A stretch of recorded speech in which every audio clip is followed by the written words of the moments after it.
So let's talk about what the goal of shadow work is, why you get into it, why it matters, and why you need to take it very seriously.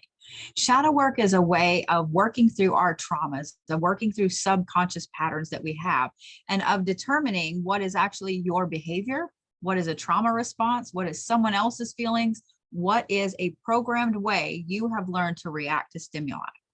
As far as shadow work goes, you guys will find that in doing this, you will start to break a lot of unconscious behaviors and patterns that you've held throughout your life and don't realize you've been doing them.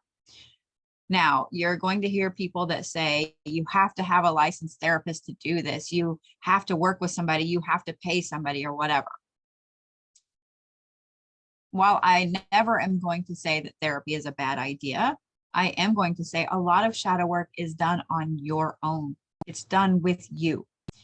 Because a lot of times when you go to therapy, unless you're specifically working with a therapist that deals in only shadow work, you're going to be going to therapy for a reason, for this one trauma, that one trauma, for some kind of neurodivergent behavior, for something like that.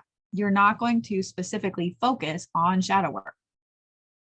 Shadow work is something that you can do on your own, and you will get to the point where you do it on a moment by moment basis as you go forward in your shadow work journey. So one of the main things about shadow work is that when you suppress your shadow side for too long, it comes out in the form of triggers. So these are things that randomly happen that you have no control over, that someone else's behavior, someone else does, and it triggers you for some type of response, whether that's sadness, anger, panic, happiness, etc. Of course, happiness is usually the good one. You don't have to worry about that as much. But with the other ones, they can cause an emotional response in you that you have no idea how to handle, what to do with it.